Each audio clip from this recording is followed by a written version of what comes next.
Oke Sobat Sehat, kita kembali lagi di Roti Cup, obrolan terkini kesehatan Kalimantan Barat, masih bersama dengan Bapak Sumarlin dari Biro Hukum Setda Provinsi Kalimantan Barat.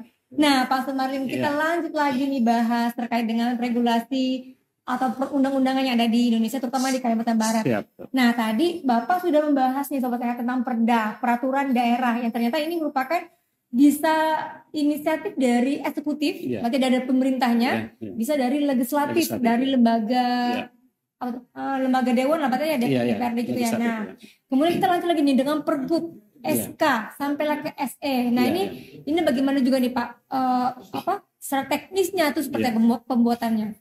Jadi pada prinsipnya tadi sudah disebutkan bahwa kalau bicara Perda Pergub itu masuk di dalam kelompok produk hukum regeling pengaturan. Nah, jadi bedanya Pergub dengan Perda, kalau Perda ini adalah merupakan kesepakatan antara eksekutif dan legislatif. Kemudian ada tahapan-tahapan di sana, mulai dari perencanaan, penyusunan, pembahasan, sampailah di penetapan. Nah, ketika mau menghasilkan Perda itu ada kewajiban dari kita untuk meminta semacam fasilitasi dari Kementerian Dalam Negeri. Ya. Masih ada lanjutan juga nih berarti. Ada kontrol, itu masuk pada penyusunan. Penyusunannya. Ya, itu merupakan salah satu filter ketika produk hukum itu dihasilkan tidak bertentangan dengan ketentuan yang lain dan masih menjadi kewenangan daripada pemerintah daerah.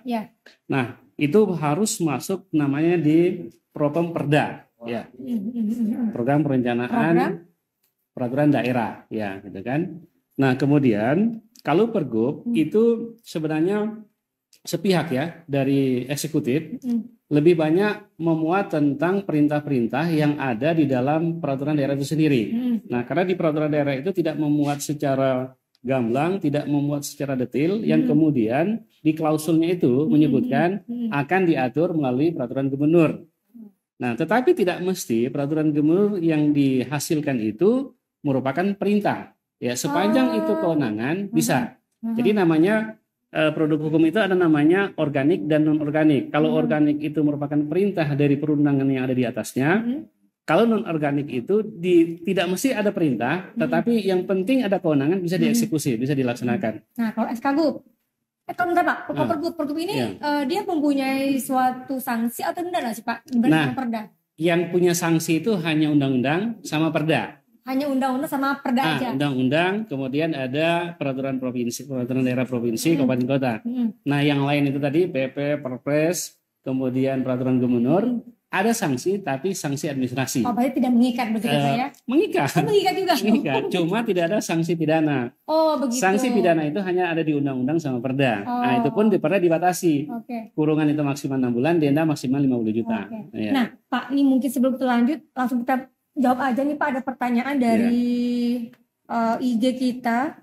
Ini dari Azwar Desi. Mereka bertanya, apa konsekuensi hukum dengan diterbitkannya Pergub? Nah, baik bagi Pemda sendiri maupun pedagang. Nah, ini pedagangnya apa nih? Nah, mungkin kan banyak nih Pak ya, mungkin Pergub yang dikeluarkan oleh gubernur terkait mungkin dari secara ekonomi, mungkin ya perdagangan nih misalnya, atau dari kesehatan sendiri yang mungkin mungkin karena ada dampak yang kemarin udah dari Kor kan banyak itu Pak. Bahwa Pak Gubernur diapresiasi nih bisa menjalankan suatu upaya untuk kesehatan mencegah tensi antimikroba kemarin. Nah, ini gimana Pak? Tadi sudah disebutkan ya bahwa peraturan gubernur itu bisa punya sanksi, tapi sanksinya administrasi. Ini mohon maaf ya, saya tidak bisa banyak memberikan contoh yang ada di Dinkes. Saya karena tadi baru pertama kali ke sini. Baru kali pertama Pak ya. Jadi narasumber pula ya Pak. Iya, langsung jadi narasumber gitu kan. Nah, jadi saya contohkan misalnya ada di lingkungan hidup, itu kita punya Perda 39 tahun 2019. Di lingkungan hidup ya? Iya.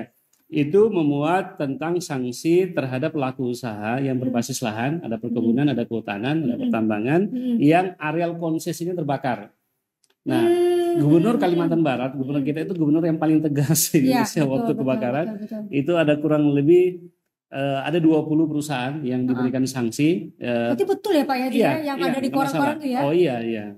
Nah, jadi konsekuensi hukum dari Pergub, ya apa yang ada di dalam itu yang memuat tentang sanksi, maka itu berlaku, sifatnya final dan mengikat. Jadi dia ketika itu dilanggar, ya kemudian unsurnya terpenuhi, ya maka gubernur dapat memberikan sanksi. Jadi sanksi administrasi itu ada namanya teguran, ada paksaan, ada pencabutan izin, Mm-mm. kemudian ada pembukaan izin. Mm-mm. Nah, itu sifatnya statusnya administrasi. Oh, Ya. begitu. Berarti sebenarnya ada ya Pak, ya, ada sanksinya begitu. Ada, tapi sifatnya administrasi ya, administrasi. Kalau itu selain Berarti undang-undang berarti sama perda. tidak kepidana intinya Iya, kan, karena enggak, ada lebih ke enggak, administratif. enggak. Nah, oke.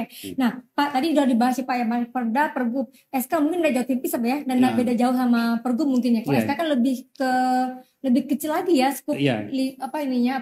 kewenangannya begitu. Jadi tadi kan ada namanya basicing, ada regeling. Nah, SK ini masuk di basicing, penetapan. Jadi penetapan. sifatnya hanya menetapkan. Hanya menetap saja. Misalnya oke. Mbak Indah jadi pegawai apa ditetapkan dengan ya, SK. ya. Kemudian ada pembentukan tim, misalnya kita ada pembentukan tim CSR, ada Forumdas Kapuas, kemudian ada Penlog, penunjukan lokasi. Nah, itu sifatnya hanya menetapkan, tidak mengatur. Iya. Jadi itu perbedaannya ya. Kalau yang pergub perda itu mengatur, kalau yang SK itu menetapkan. Menetapkan saja. Menetapkan. Tapi penting juga Pak, apalagi ada honornya Pak. Kalau nggak ada SK nggak dapat honor ya, Nggak semua SK ada honor. Saya ada beberapa masuk di tim tapi tidak ada honornya. Tapi ada juga yang ada honornya. Iya betul. Nah oke Pak, kita boleh Pak bahas sedikit tentang kesehatan ya Pak ya.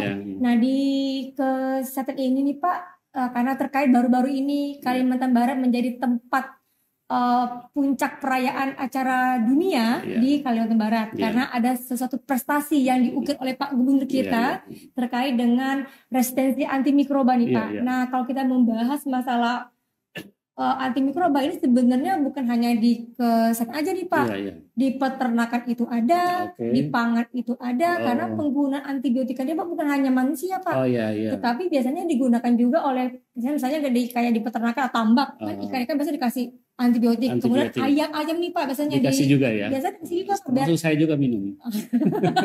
Betul. Nah ini akhirnya berdampak kepada seluruh stakeholder nih Pak. Apalagi dampaknya bukan hanya kesehatan Pak, tapi ekonomi juga Pak. Karena semakin tidak rasional ya penggunaan antibiotika, makin berdampak tinggi nih jadi beban nih ke keuangan negara gitu. Nah, kalau kita bahas masalah undang-undang Pak, ini kan kalau antibiotik berarti obat ya Pak. Nah, ternyata di undang-undang kayaknya zaman Belanda tuh Pak ya. Mungkin Bapak pernah sudah melihat gitu undang-undang obat keras bahwa yang termasuk obat-obat yang daftar G atau dia golongan K keras itu memang bisa diberikan oleh masyarakat, dilayani atas resep dokter. Nah harusnya gitu Pak. Yang namanya undang-undang itu ada sanksi Pak, sebenarnya kan. Nah jadi fenomena ini Pak, kalau di Indonesia tidak seperti di negara luar, kita belum bisa tuh Pak menerapkannya. Padahal itu udah lama sekali Pak.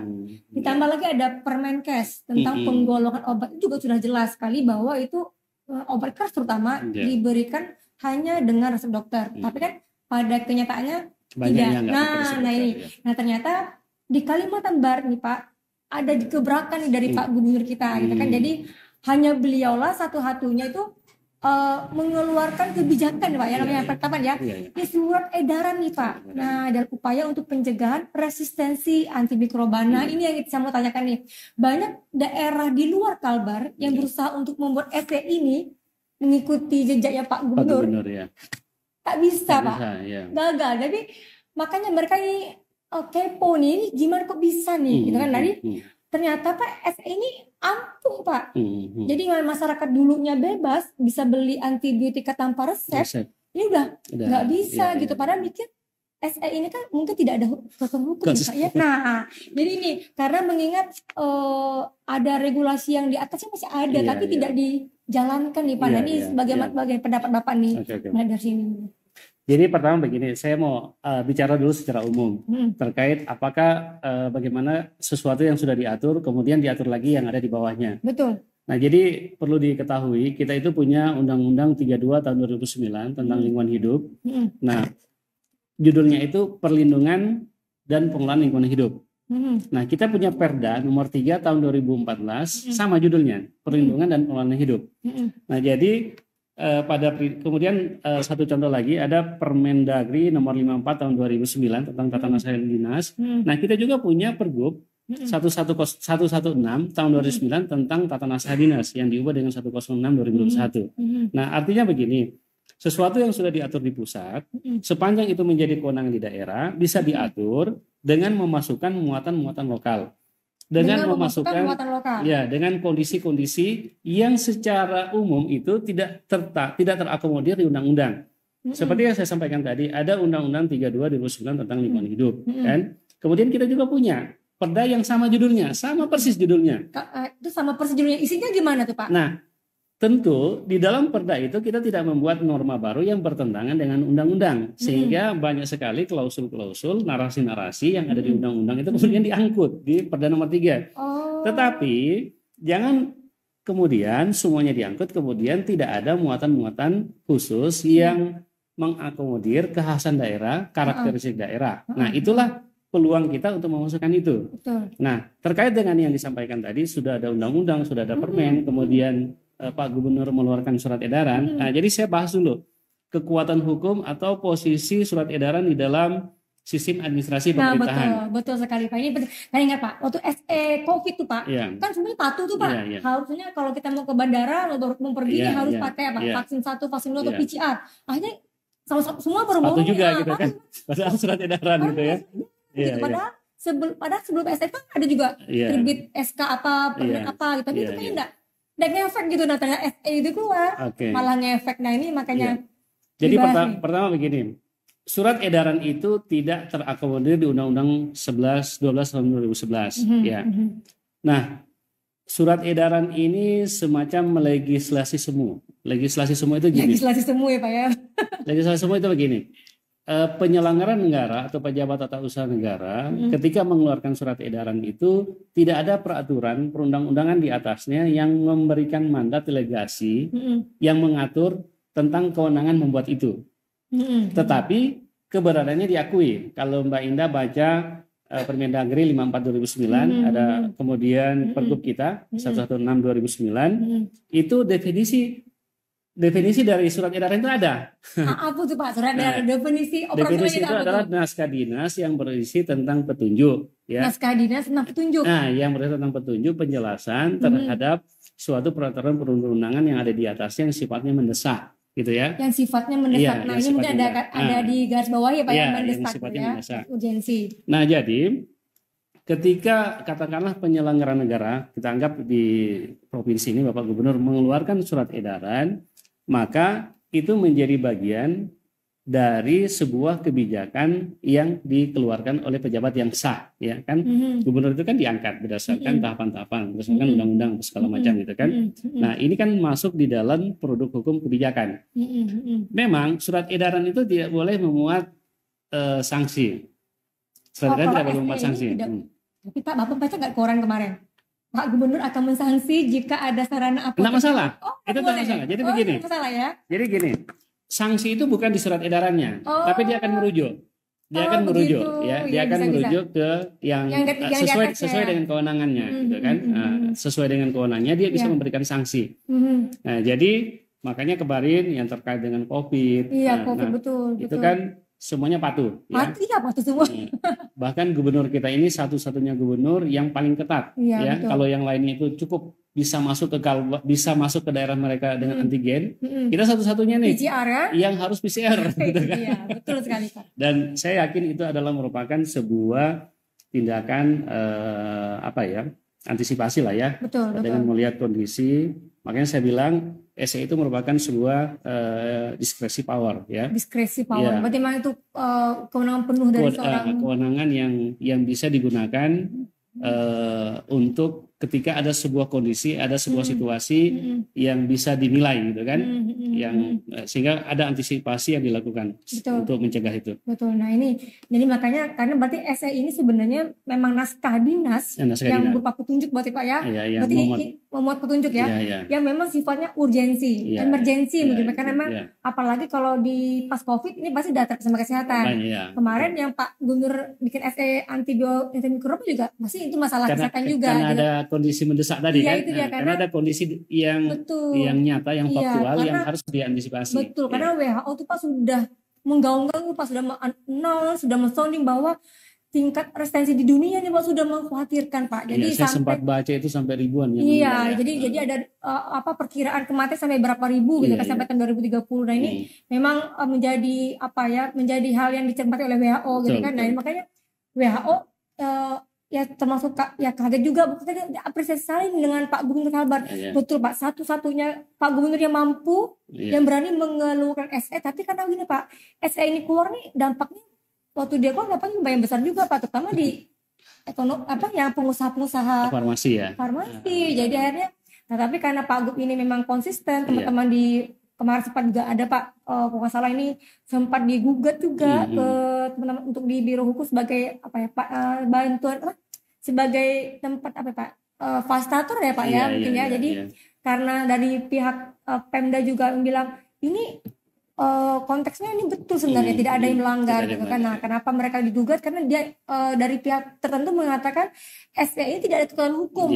Makanya sempat jadi polemik Pak. Jadi intinya adalah SE ini makanya tadi kan saya sebutkan legislasi semu. Legislasi semu. Oke, tapi diakui ya. Berarti pada prinsipnya SE ini merupakan kewenangan dari pimpinan daerah juga untuk sebagai penyelenggaraan negara ya Pak. Oke. Nah, sobat saya kita lanjut nih Bang sobat saya. Nah Pak, kalau di peraturan ini saya yang sendiri yang memang melihat untuk yang di keformasin aja itu kan ada overlapping nih Pak antara PP kemudian antara Permenkes. Nah kadang-kadang Permenkes kan bisa suka revisi nih Pak, tapi ternyata tidak sesuai dengan PP yang awal induknya nih Pak. Nah ini bagaimana nih Pak masalah overlapping atau apa tuh pertentangannya atau gimana tuh bisa terjadi nggak Pak gitu kan? Jadi begini, makanya kita tarik dulu ya bahwa ada undang-undang, kemudian ada peraturan pemerintah, kemudian ada peraturan presiden. Nah, tidak disebutkan peraturan menteri gitu kan. Tapi di pasal 8 itu mengakomodir peraturan menteri. Peraturan menteri lebih kepada bagaimana mengatur hal-hal yang belum jelas baik ada di undang-undang maupun di PP. Nah, tadi juga sudah dijelaskan bahwa kewenangan itu sudah dibagi habis di lampiran Undang-Undang 23 tahun 2014 tentang pemerintahan daerah. Nah, jadi saya contohkan misalnya begini. Kemarin itu ada keluar surat edaran yang sempat heboh ya. Jadi di PP itu menyatakan bahwa penjabat kepala daerah tidak memiliki kewenangan untuk melakukan mutasi pegawai. Penjabat kepala daerah tidak boleh melakukan mutasi pegawai tanpa izin menteri. Tetapi kemudian surat edaran terbit kemarin barusan tidak lama. Yang sempat viral itu. Bahwa penjabat kepala daerah itu bisa melakukan mutasi pegawai. Nah, ini saya tanya sama Ina, ini bertentangan enggak? Bertentangan enggak ini? Yang PP mengatakan tidak bisa, harus izin menteri, kemudian keluar surat yang mengatakan bahwa surat edaran ya yang mengatakan bahwa itu bisa. Kalau menurut saya bertentangan Pak, karena di atasnya kan tidak bisa tanpa izin dari menteri. Nah ini salah satu contoh ya Pak ya. Ini gimana Pak? Jadi gini, cara memahaminya saya tidak terlalu paham terkait dengan yang teknis tadi yang disampaikan yang ada di Permenkes, tapi saya memberikan gambaran saja. Saya memberikan gambaran. Nah jadi gini, di Undang-Undang 23 itu PP itu sebenarnya merupakan pelaksanaan daripada undang-undang yang menyebutkan itu menjadi kewenangan pemerintah pusat dalam hal ini Menteri Dalam Negeri untuk mengaturnya. Diaturlah di PP itu, kan? Nah, kemudian berarti dia memperoleh kewenangan itu secara atribusi dari undang-undang, dibuatlah PP. Nah, karena kewenangan ini sudah ada di menteri, ya, si pemilik kewenangan ini merasa wah masa sih hanya pindah aja harus aku yang izinkan gitu kan, harus yang izinkan. Bayangkan kita punya 500 lebih ya, kabupaten kota, kemudian punya 38 ya nggak salah provinsi. Kalau semuanya mau pindah harus persetujuan saya kan repot gitu kan. Nah si pemilik kewenangan ini yang diperoleh melalui atribusi itu kemarin mendelegasikan ya kepada penjabat bahwa silakan kalian ambil ini gitu kan. Nah silakan dilaksanakan lewat surat edaran. Kalau menurut saya sebenarnya pasnya itu lewat peraturan menteri, bukan surat edaran. Tapi oke lah, itu menjadi sebuah perdebatan. Tapi pada prinsipnya, ketika itu sudah diterbitkan, jadi sifatnya keputusan pejabat tata usaha negara ini sepanjang dia tidak ada yang membatalkan, sepanjang tidak dibatalkan oleh pengadilan, dia berlaku walaupun salah. Tapi bukan berarti ini salah ya, bukan berarti yang tadi salah. Tapi cara berpikirnya seperti itu. Si menteri memberikan delegasi apa yang menjadi kewenangannya kepada daerah. Ya barangkali mungkin yang di kesehatan tadi mungkin seperti itu. Ada PP yang mengatakan demikian, tetapi menteri si pemilik kewenangan ini kemudian membuat regulasi yang kira-kira itu entah itu menyerahkan ke provinsi. Ini sama dengan yang ada di pertanian. Jadi di PP 5 tahun 2021 itu tentang penyelenggaraan berbasis risiko, itu kan untuk sertifikasi tanaman itu kewenangannya ada di pemerintah pusat. Nah, karena kebayang nggak seluruh Indonesia nyerbu ke sana, ya repot. Nah, kemudian diterbitkan permintaan yang intinya mengatakan bahwa dari sekian ke sekian cukup bupati, sekian ke sekian gubernur, barulah kemudian yang banyak itu baru ke kementerian. Jadi itu tidak bertentangan. Kira-kira seperti itu. Sebenarnya sih ya karena Permenkes sebenarnya kan dia lebih ke juknis, lebih ke pelaksanaan. Iya. Yang penting kewenangan itu sudah diberikan lewat atribusi. Nah, sehingga kemudian dia mengatur kewenangan itu katakannya mendistribusikannya entah ke bupati atau ke. Nah, kemarin yang overlapping itu Pak.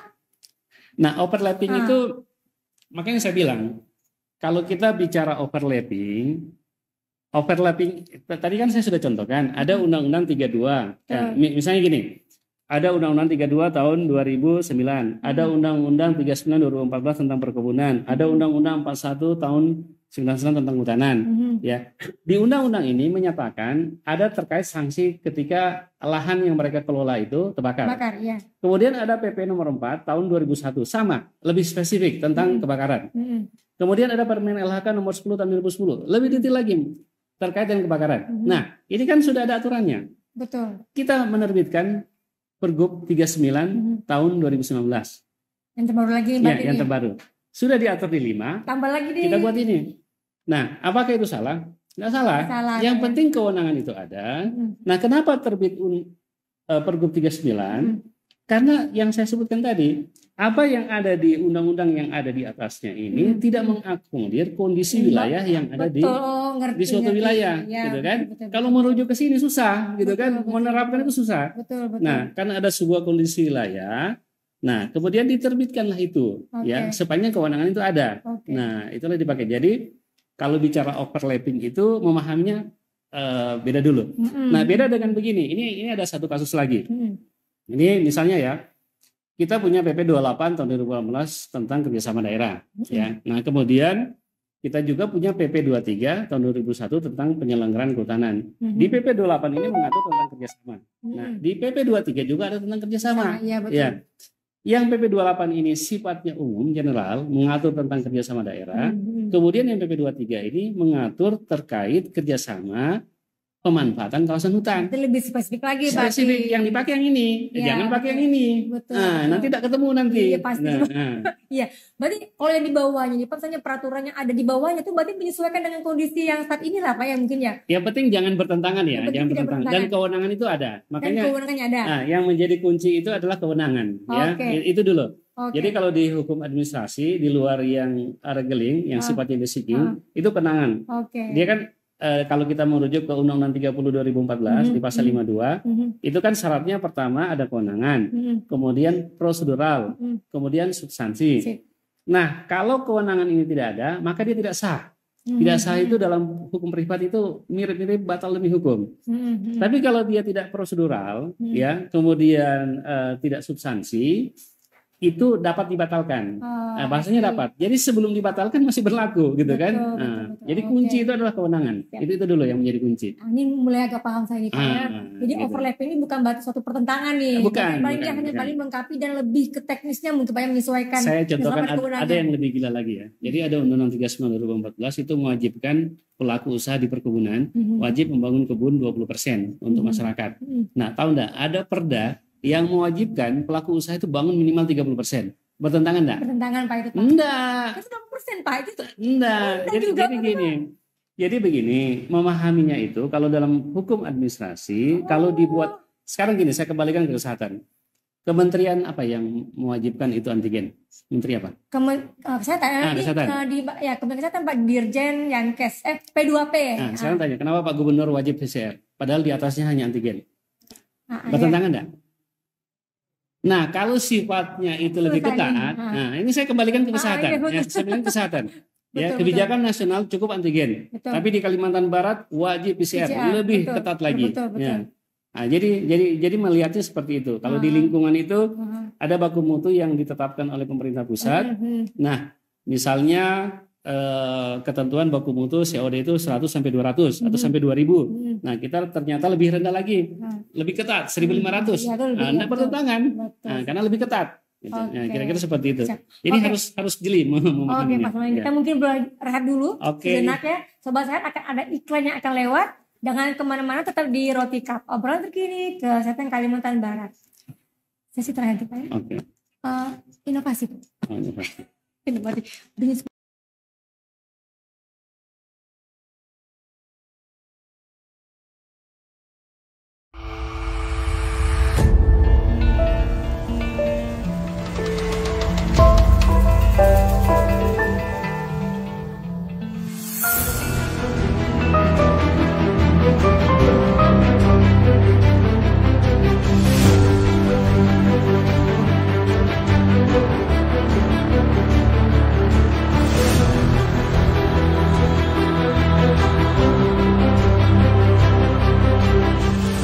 Berakhlak, berorientasi pelayanan, memahami dan memenuhi kebutuhan masyarakat, ramah, cekatan, solutif, dan dapat diandalkan, melakukan perbaikan tiada henti.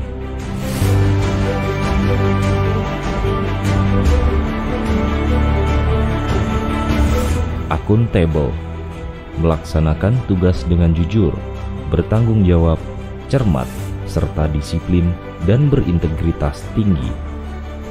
Menggunakan kekayaan dan barang milik negara secara bertanggung jawab, efektif dan efisien. Tidak menyalahgunakan kewenangan jabatan. Kompeten, meningkatkan kompetensi diri untuk menjawab tantangan yang selalu berubah. Membantu orang lain belajar, melaksanakan tugas dengan kualitas terbaik. Harmonis, menghargai setiap orang,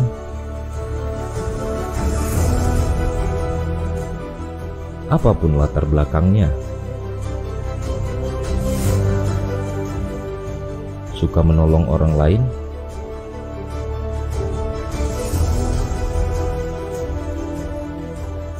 membangun lingkungan kerja yang kondusif, loyal, memegang teguh ideologi Pancasila,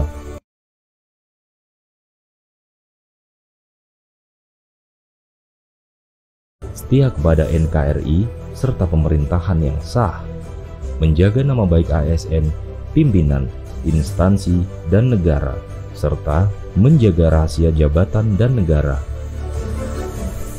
Adaptif, cepat menyesuaikan diri menghadapi perubahan, terus berinovasi dan mengembangkan kreativitas, bertindak proaktif.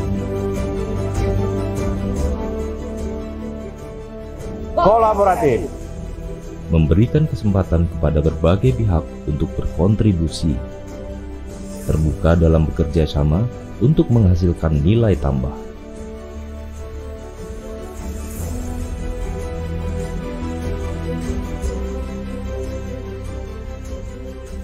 Menggerakkan pemanfaatan berbagai sumber daya untuk tujuan bersama.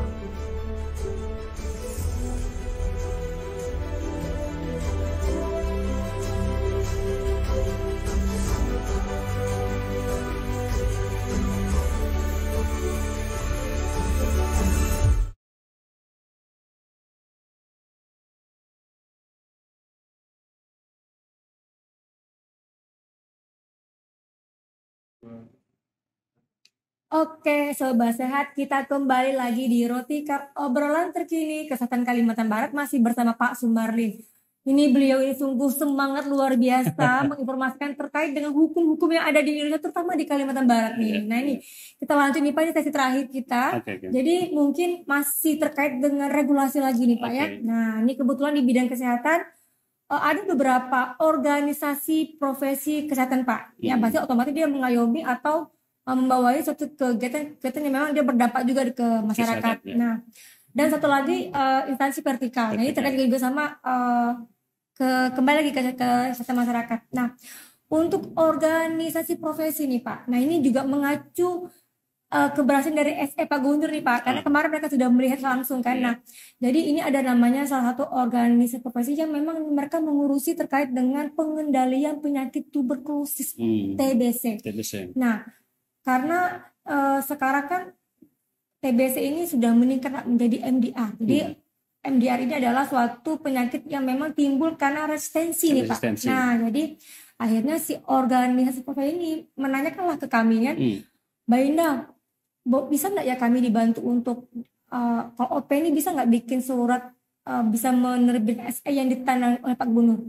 Nah, pertanyaan Pak, apakah OP di luar instansi bisakah mereka terakomodir nih kalau untuk SE tapi ditandatangani oleh Pak Gubernur? Karena mengingat mereka mengkhawatirkan sekali banyak beberapa sarana puskesmas atau klinik yang lain tuh dia ada penyalahgunaan nih atau menyimpang lah begitu. Nah, jadi ini yang akhirnya berdampak dengan meningkatnya kasus TB yang merupakan bagian dari isu dunia lah begitu. Itu pertama. Yang kedua terkait dengan instansi vertikal Pak. Teman-teman kita di Balai POM terutama terkait dengan pengawasan distribusi obat nih yang memang tidak pernah selesai dan sempat minta bantuan juga Satpol PP untuk pengawasan ya Pak, apakah ini terlibat apa tidak, sampai mereka juga ingin minta bantuan dari Pak Gubernur terkait dengan minimal ada pengeluaran SK Gub terkait ya tadi kebutuhan mereka nih dari Balai POM terkait ada ketegasan dari Pak Gubernur bahwa obat ini hanya bisa didistribusi sampai misalnya di apotek di kabupaten tersebut atau di kecamatan tersebut. Nah, ini apakah bisa Pak setingkat yang instansi vertikal atau organisasi profesi yang di luar dari pemerintah daerah itu membuat hal itu tapi oleh Pak Gubernur ini bagaimana Pak? Oke, jadi begini, pada prinsipnya memang kita secara umum kan pemerintah daerah provinsi ya, yang kemudian ada unit-unit dalam bentuk perangkat daerah. Nah, masalah kesehatan itu kan yang ngurusnya dinas kesehatan, gitu kan. Nah, tentulah dinas kesehatan ketika melaksanakan tusinya tidak sendirian, ya. Ada NGO atau pemerhati kesehatan yang intinya konsen terhadap kesehatan yang ikut membantu, gitu kan. Kemudian juga ada unit vertikal. Nah, makanya saya bilang tadi di awal bahwa ada kondisi-kondisi wilayah yang itu tidak diatur oleh undang-undang, tetapi dipandang perlu ada kehadiran pemerintah di sana untuk mengantisipasi atau mengendalikan suatu keadaan yang ada di situ, gitu kan? Nah, kebetulan yang mengidentifikasi ini anggaplah misalnya NGO-nya atau pemerhati kesehatan atau unit vertikal. Nah, itu bisa, tetapi harus tidak mereka itu langsung ke Pak Gubernur, tapi lewat dinas kesehatan. Nah, nggak ada masalah. Bahkan misalnya ada katakanlah ternyata kita tidak punya perda tentang ini, kita pergub lah ya, kita tidak punya pergub tentang ini. Kemudian ada NGO yang katakanlah punya dana untuk membiayai gitu kan, tapi mereka tidak bisa langsung ke Pak Gubernur, tetap lewat dinas kesehatan. Tetap lewat dari instansi yang melekat di Pemprov itu ya. Jadi bahasanya ketika naik ke Pak Gubernur itu ya itu dari dinas kesehatan, bahwa nantinya di belakangnya itu ada pemerhati kesehatan, ada NGO, ada kemudian unit vertikal kesehatan yang ada di Provinsi Kalimantan Barat. Nah, itu nggak masalah. Nah, pada prinsipnya tetap harus melalui dinas kesehatan. Sebenarnya mereka tidak bisa saja, tetapi dia tetap harus bekerja sama nih dengan dinas kesehatan ya Pak ya. Berarti dia keluar walaupun isi kontennya itu dari mereka, tetapi tetap yang mengeluarkan adalah dinas kesehatan begitu ya Pak. Berarti pada sini bisa ya Pak ya. Cuma masalahnya kemarin kan ada beberapa tuh dia langsungnya ke Biro Kesra karena dia mau menaungi masa kesehatan Pak ya.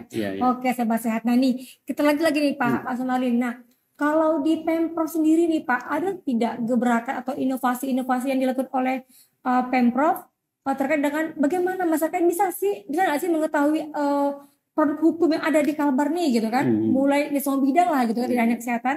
Karena apa? Karena makin kesini nih Mbak, masyarakat makin melek nih, kan suka searching atau apa gitu kan, mereka lebih pinter. Ini kira-kira ada dari gebrakan-gebrakan dari Pemprov sendiri nih Pak? Oke, jadi pada tahun 2020 itu saya dikukuhkan ya, karena sebelumnya itu karena adanya perubahan regulasi, kemudian dikukuhkan namanya itu, kalau dulu itu namanya Kepala Sub Kajian Hukum, kemudian jadi Kajian Hukum dan Dokumentasi. Nah, tahun 2020. Nah, pada saat itu memang saya melihat ada sebuah masalah ketika perangkat daerah, masyarakat, NGO, kalangan akademisi dan lain sebagainya kesulitan mengakses produk-produk hukum. Kita memang sudah membangun JDIH, cuma agak repot karena dia berbasis JDIH itu kan hampir semua berbasis website. Dia berbasis website. Betul. Kemudian kalau kita mencari produk hukum itu paling tidak harus tahu dulu nomornya, tahun terbitnya. Nah, kita ini kan tidak semuanya tahu. Iya, Mbak Indah iya. tahu nggak Pergub tentang kesehatan, tentang SOTK ini? Nggak tahu kan? Pasti tahu. Nggak tahu. Pasti tahu. Oh, tahu kalau ya. mereka, kan? Oh ya, tapi tidak semuanya tahu. Iya betul, tidak semua Nah, tahu, untuk Pak. itu kami sudah membuat ada namanya ini bisa diunduh di Play Store. Nah, ini ya. Ini Jariku Kalbar. Ini yang sana, Pak. Oke, Yang sana. mungkin bisa disorot.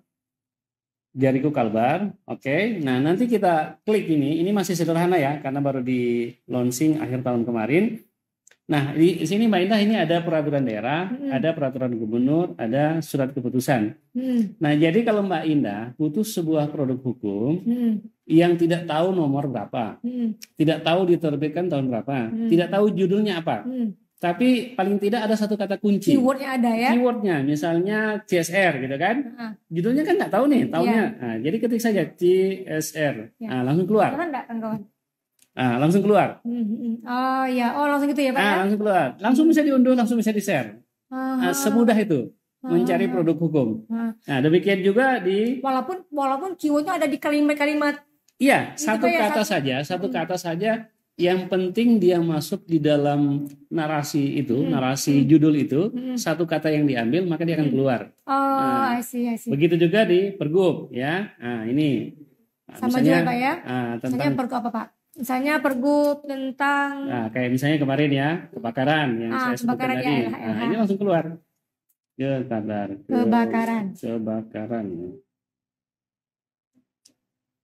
Nah, ini. Langsung Pak ya. Langsung. Baru ini. Berarti hanya satu kode aja, keyword Sudah aja langsung keluar. bisa. Langsung bisa diunduh, langsung bisa di-share. Berarti Nah, ini unduhnya berbasis mobile phone ya Pak ya? Iya. Berarti masyarakat bisa mengakses Pak ya? Bisa, Jadi pasti diupdate Pak. Isinya pasti diupdate. Diupdate terus. Setiap peraturan yang sudah ditetapkan, yang sudah diundangkan, baik itu di lembaran daerah maupun di berita daerah, itu langsung kita upload. Kita punya sudah SOP. Apa namanya itu Pak? Jariku Kalbar. Jariku Kalbar. Iya. Nah, oke Sobat Sehat. Mungkin boleh kembali lagi Pak ke Play Store yang awalnya. Oke. Kita lihat itunya logonya. Nah, ini nih, Jariku Kalbar. Nah, Sobat Sehat, ini bisa di zoom Pak ya? Nggak bisa Pak ya? Nggak bisa. Nah, ini Sobat Sehat ada inovasi nih dari Biro Hukum Setda Prof Kalbar. Ya ini Jariku Kalbar. Nah, ini berarti Sobat Sehat bisa unduh di Play Store. Nah, nanti Sobat Sehat kalau ingin apalagi yang memang berkecimpung biasanya mahasiswa-mahasiswa nih Pak ya. Nah, jadi memang mereka memerlukan suatu produk hukum, boleh akses langsung nih ya, diinstal Pak kan untuk melihat produk hukum yang diperlukan oleh Sobat Sehat semua terkait dengan keperluan mereka ini gitu kan, untuk penelitian, untuk apa cukup gitu ya. Kata kunci saja. Cukup dengan menggunakan ketik ya. Ketik satu kata kunci saja. Satu keywordnya lah ya. Nah, jadi lebih gampang. Jadi mudah-mudahan ini kata Pak Sumarlin ini selalu akan update nih sesuai dengan perkembangannya tadi Pak Sumarlin. Oke, Sobat Sehat, ini terbaru sekali inovasinya, boleh bisa dikepoin ya, dikepoin.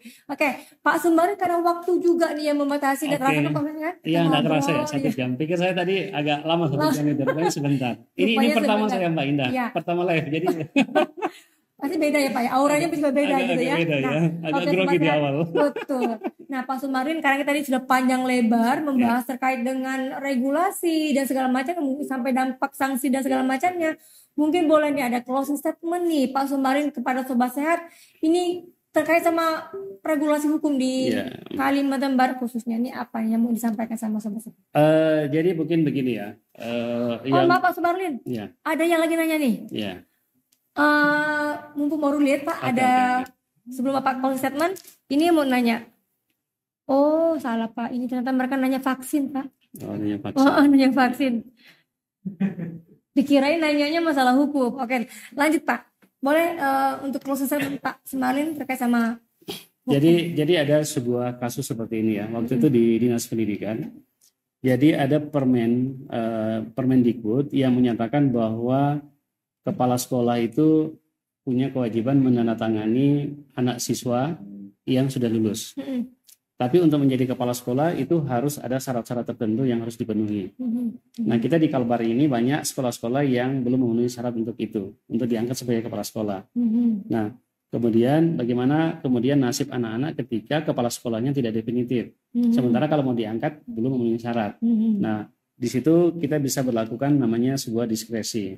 Diskresi. Ya, apa itu Pak diskresi itu Pak? Jadi intinya diskresi itu adalah sebuah tindakan oleh pejabat tata usaha negara, ketika ada sebuah ancaman stagnasi, ya, ketika itu tidak diambil tindakan, maka akan terjadi stagnan.